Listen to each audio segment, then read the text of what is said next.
The thermometer reads -7 and the build site sits quiet under a blanket of frost.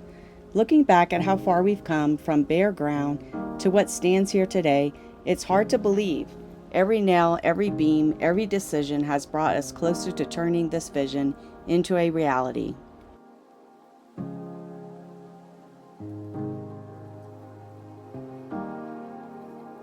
But sometimes life reminds us what matters most. As much as my heart is here with this build, family needs me now. While I head to the airport to help my parents, Claude will keep you updated on the progress here. The work will continue and I'll be back before these walls even know I'm gone.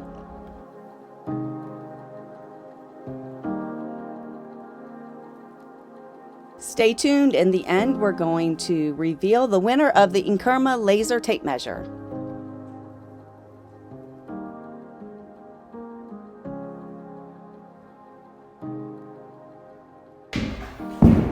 All right, today we've got a lot going on. We actually are about to start tiling the RV garage, the bathroom, and we're prepping the floor so that they can lay the wood.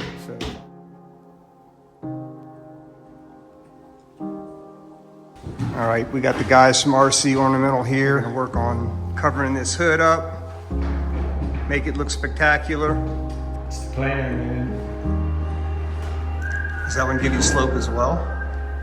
No, just the low side of it.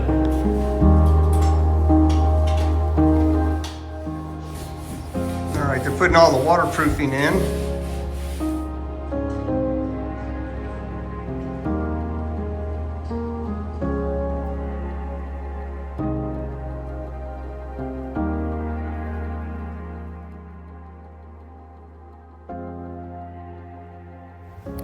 All right, well, this morning they're back at the tiling and we have our mason here and they're gonna basically run all the lath on the RV garage.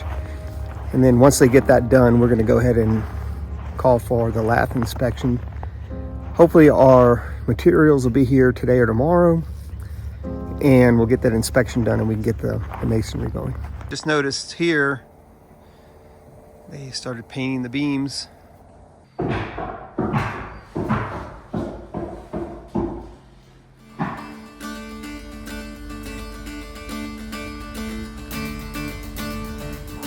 Going for a walk, and my parents live off of a busy highway and it's so noisy, and I've been trying to do a little bit of recording, but it's so noisy it's almost impossible.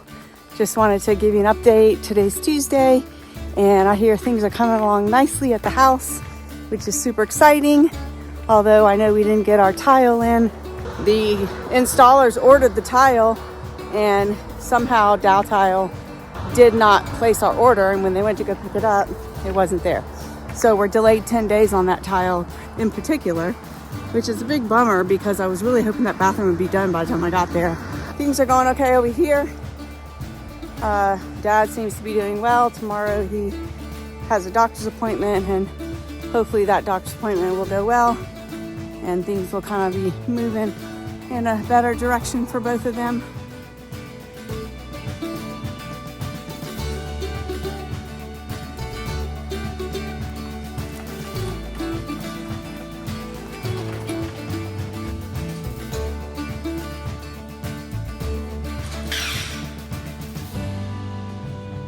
Let's talk about our fancy finish work here. How we made a nice clean transition. Clean transition. Smooth. Smooth, quality work. Quality work, man. You gotta rework some things sometimes to make it right, but you take the time to do it right. And at Solix Home, we always do it right. Always do it right. That's why I tore the chicken coop down. All right, we got the sliding doors in for the gym. Starting to run all the electrical. The sliding door in for the game room. You see all the wires coming down in here. All that electrical coming back in. We'll get all this stuff tied up into our panels. Dad's doctor's appointment went well, so I decided to dig into their garage and clean it up. There's still some work to be done, but thankfully we were able to get rid of some things. We made 2 trips to Goodwill and 1 trip to the junkyard.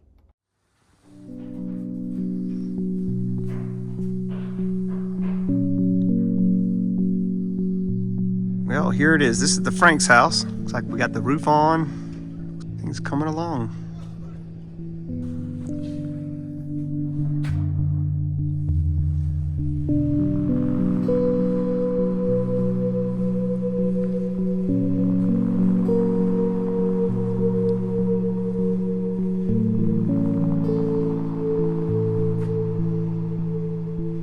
Snow plows clear the runway as I wait for my flight home. Around me, travelers drift into their own worlds. An airport painting asking $24,000 for a bear. And outside, de-icing fluids coat our plane. And finally, at 30,000 feet, I find refuge in a new book from the airport store. I'm lost in these pages. These women face the raw frontier alone, staking their claim on wild lands with nothing but determination and hope. More thoughts to come on this book as Claude and I discuss it together. Now, my fun greeting from Leia as I return home.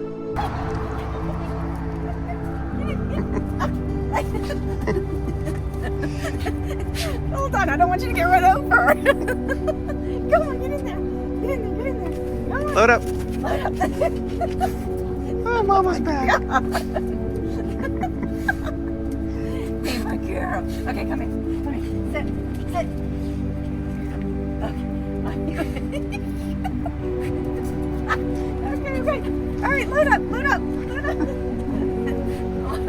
Load up. Ready? Come on. Good girl. Sit. Sit. Sit. Sit. Sit. Sit. Oh, Mama's back. Yeah, I know. I know. Got my wife back. And I'm gonna go check out some of the things that were done over the week that she hadn't seen. And Excited to see the flooring. yeah, the flooring looks pretty good. Yeah. I think it's all gonna look really good. So are you, now that you've seen that flooring, are you good to use that flooring in the master, in the main house? I really want to do the real terrazzo, but we'll see.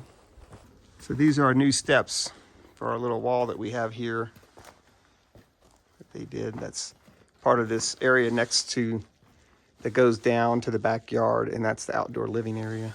The electrician has been here. They've been putting in all the electrical. You can see there's a bunch of electrical here going in, all the switches.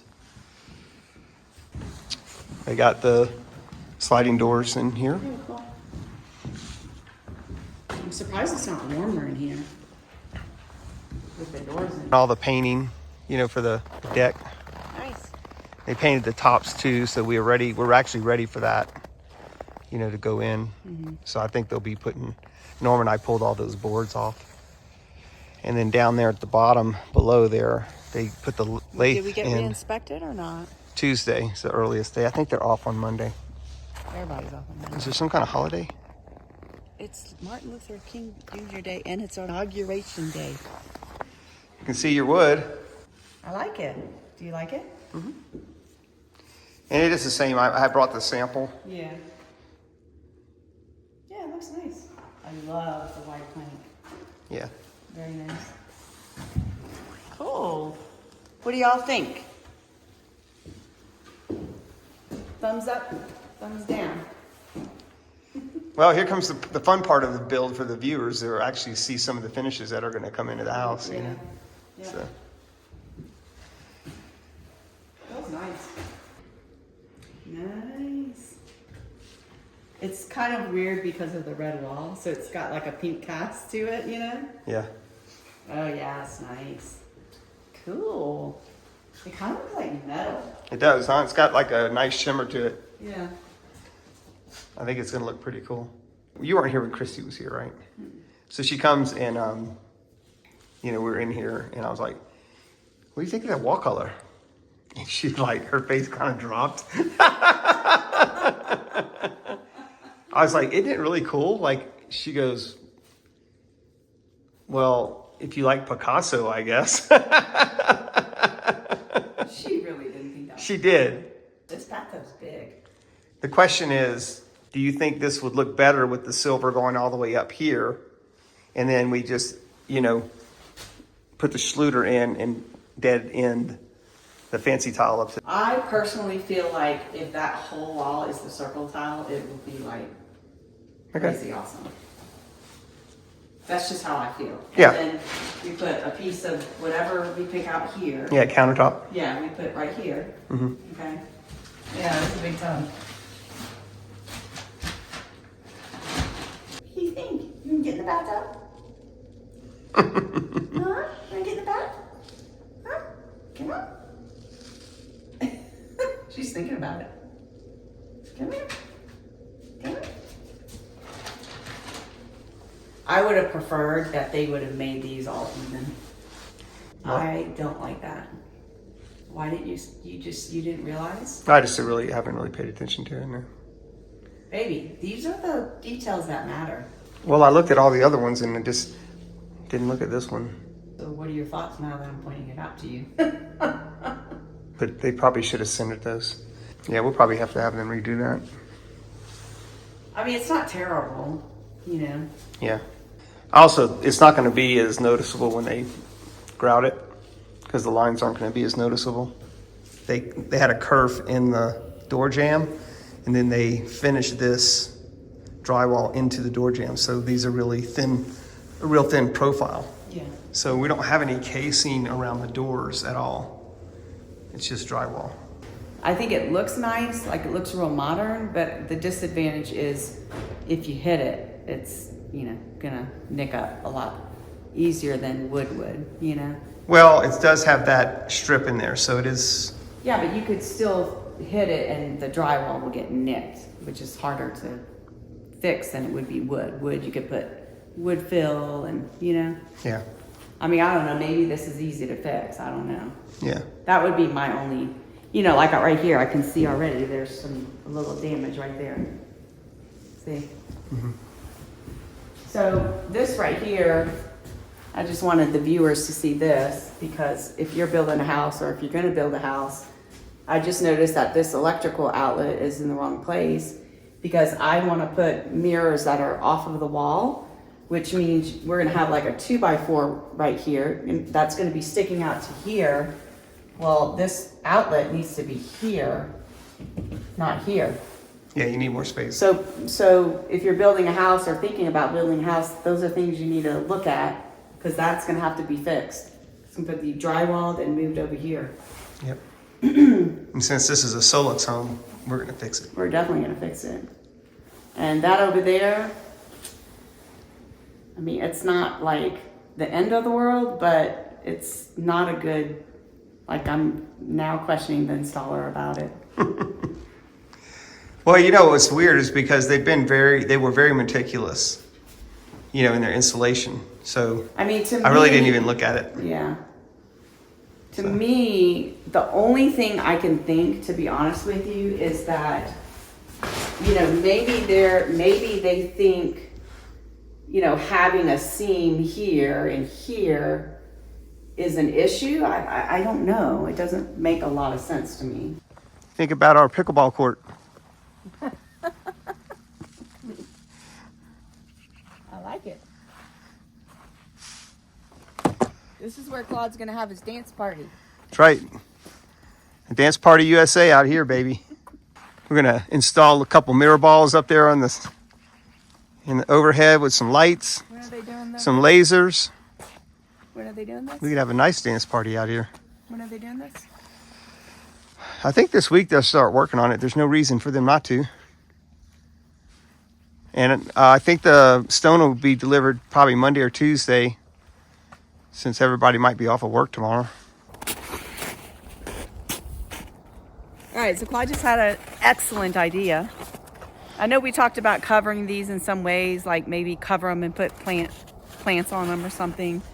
We could put 4 squares. They all attach and then you take them off when the thing needs servicing, and we could make it like a patio area, an extra little patio area because the view is wonderful over here and it's great sunshine in the afternoon. We might wind up building a really nice retaining wall here and really trying to figure this little spot out, because I think this is going to be one of those little areas that are going to be nice to really sit in. And yeah, I like that idea. so, yeah. Cool idea. You can see over here, this door goes into the garage, and that goes into the main living area. And this piece, this deck right here that's coming off the deck, that little walkway was at the wrong height. So it's actually got a little bit of a slope. We actually had to take this whole door out, and we had to move it up. That was in the last video. Yeah, and we did that so that when this deck met the concrete, which the concrete is actually at the height of the garage, the concrete in the garage, that it was all flush. A lot of little details, but when you do them right, there's a payoff. Under here, under the deck, we're gonna put stone.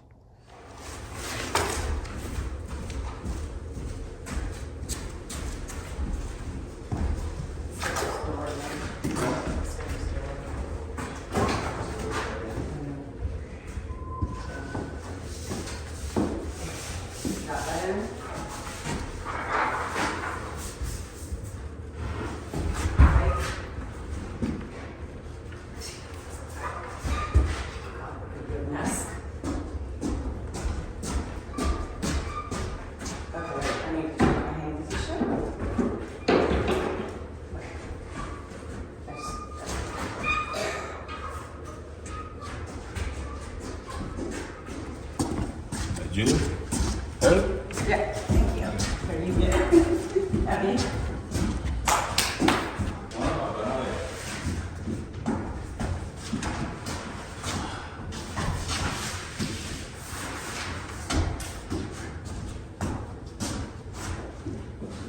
How long have you been doing this? 29 years in August. In the United States? No, I mean from California all the way to Boston, Montana. Nice. So everywhere. So you've seen it all. What's the biggest house you've ever? Probably about 12,000 square feet. 12,000? And that's just the wood floor. That's not including any tile space or carpet, nothing. What's the most difficult aspect of laying the floor? Prep work. The prep. When your floor is not level, then it takes a minute to get it all leveled out. The foam that you're gonna lay, that's gonna make it level, or do you have? Well, that's more of a soundproof. What you have is a rubber. Oh, okay. So it's more of a soundproofing what we're going to be laying down, and it's going to be glued also EFA on the bottom and EFA on top of that, and it's not moving or going anywhere. Okay. Yes. Okay. So it's more of a soundproof, and it does make it very solid. We use that a lot of gym floors also. Is the best part when you're done, it's satisfying to see the whole thing complete? We never get to see a full house unless we go there several months later. So these when we walk in like the way it is right now. Yeah. So we do see the floors finished, covered. But when it comes down to seeing a complete house, we have to, for some reason, we gotta go back. Yeah. Or do those stairs at the very end, and then we see all the furniture, all the paint, and that will be, all your light fixtures, and that will be like, this does not look like the same house. Yeah. But it is nice to see when they're completely done. Yeah. Well, when we're finished, we're inviting all the trades back. So we'll call Hunter and say, whoever was on this job, have him come back because we'll have a big party. Nice. Yes. Nice. We want to make sure everybody sees the final product. So. Yeah, we probably, I think in the last 10 years, I've probably seen 5 houses completely done. Oh, wow. Yeah. But that's actually good because then it means you did a good job. You didn't really have to come back and fix anything. We do go back for vents. Like Okay, yeah. We're talking about they're going to have to be customized. Yes. So we go back for vents, and we somewhat see it, but not when it's completely done. Thank you. Thank you. All right, so before we get back to those wood floors being installed, I wanted to get back to this book. I'm still so fascinated with this book, and honestly I haven't gotten very far with it because the flight was like an hour flight and I really haven't had time to read it. But I did want to read you this poem that one of the ladies wrote, and the poem was written in 1912. And if you don't know the history of the women going to make their claims in Montana, it's a very fascinating history. You might want to look it up. It's really, really good. But anyway, I just thought I'd share this poem with you because I thought it was kind of funny, but interesting at the same time. It's called My Government Claim, written in 1912. I'll write a few lines if only I can and tell you about my excellent plan. You will find me out here on a West Bench plain, working hard on a government claim. Hooray for this country, the land of the free, home of the rattlesnake, bugs, and the flea. Oh, I tell of its joys and sing of its fame, while starving out here on my government claim. My mansion is built so it doesn't cover much soil, the walls erected according to Hoyle. The roof hasn't much pitch, is quite level and plain, and I'll sure get wet if it ever rains. I have a good time, I live at my ease, on canned goods, old crackers, bacon, and cheese. Then come to this country, there is a home for you all, where the wind never ceases and the rain never falls, where the sun never sets but sweetly remains, till it burns up our crops on our government claims. Oh, how happy I feel on my government claim. There is nothing to make a person hard and profane. I've nothing to eat, nothing to wear. The mosquitoes possess both our water and air. It's here we are settled and here we must stay. Our money's all spent and we can't get away. There's nothing to lose and there's nothing to gain while living out here on a government claim. Hooray for this country when storm clouds arise, where the sun never sets and the mustard never dies. Come join in the chorus and sing of the fame of the one who's stuck to their government claims. Let me know what you think about that poem, and a little bit later on I'm going to get Claude in here and we're going to kind of talk about it real briefly. I just want to know, like, if he were in that time period, if he thought that he would have gone to stake a claim, and share my feelings with you about what I think I would have done.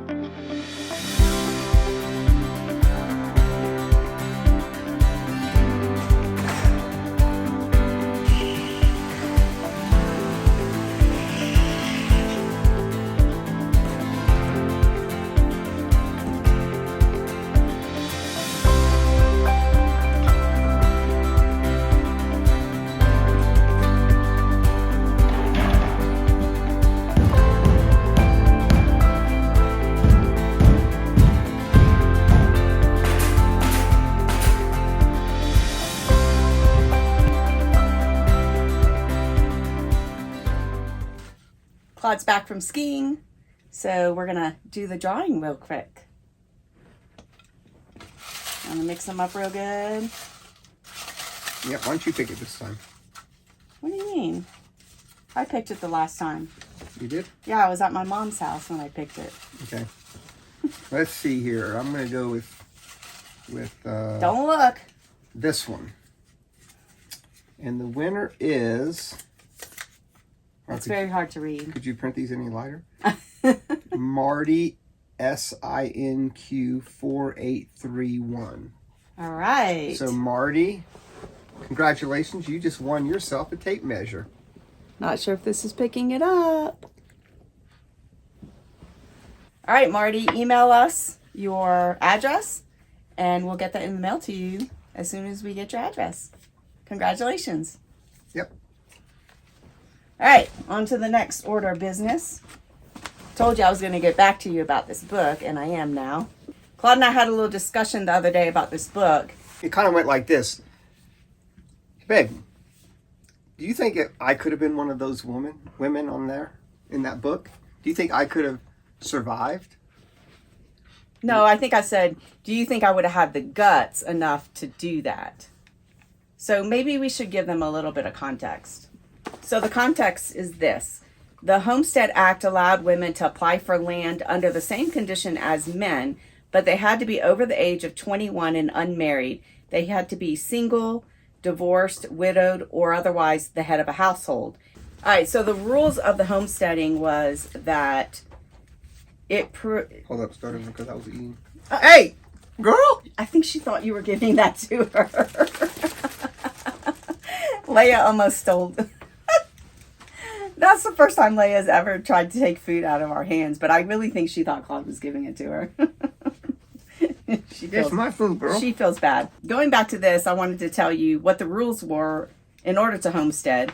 So you basically had a proving up period from 5 to 3 years. The homesteader had to follow detailed rules to gain ownership of their land.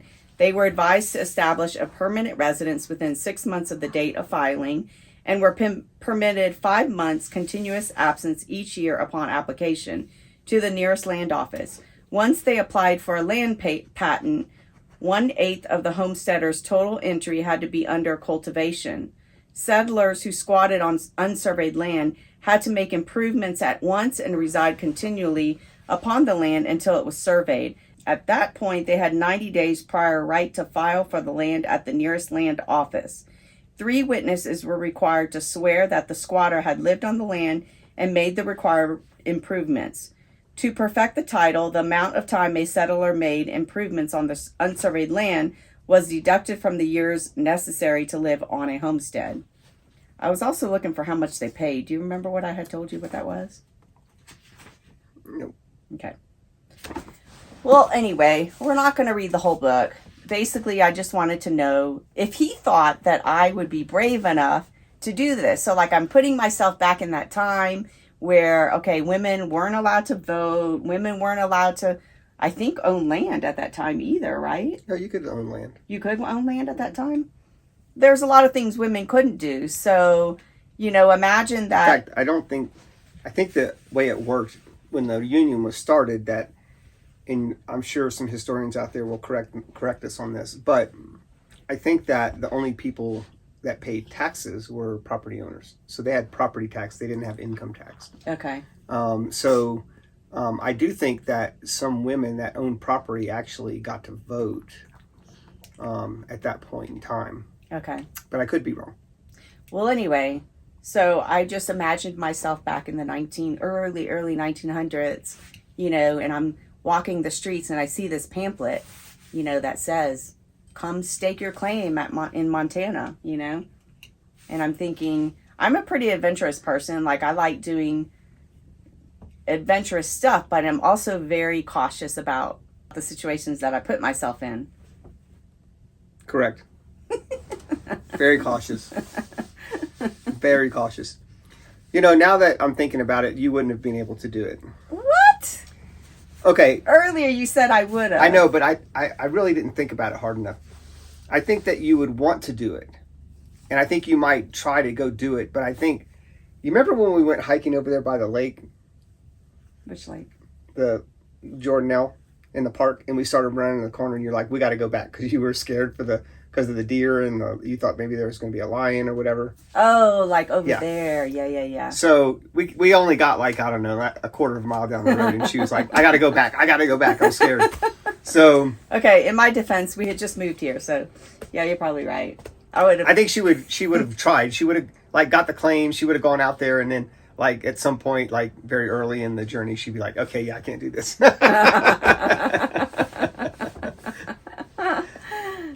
And then you would have come along and I would have been like, hey, you want to get married? And then we could have done the claim together. Yes. And I would have been like, you sure you want to do this? What about you? You think you would have done it? Yes, I think I would have done it. I think I would have been fine doing it. I think you do what is required. Yeah, so I think the reason why I think he would have done it is because he does have that entrepreneurial. Why can't I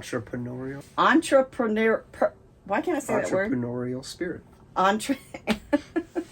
That word, he has that spirit. So I do think that he would have probably gone and tried to do that. Whether he would have been successful or not, I don't know, because he hates doing yard work. So yeah, but I like looking for gold. Yeah, but there's a difference between cultivating your land and making. There's a lot. You could be a trapper. You could be you could do a lot of things. Well, no, I think you had to like live off of that land and cultivate that land. Yeah. So, well, like I'm saying, you do what you have to do. Yeah. But anyway. So what do you guys think? Do you think you would have done it? We would really like to hear in the comments below whether or not you would have done it. All right, well. That's all we have for you this week. Remember, unplug, reconnect, and seek adventure. Yay! High five! High five! Leia, you falling back on the job, girl.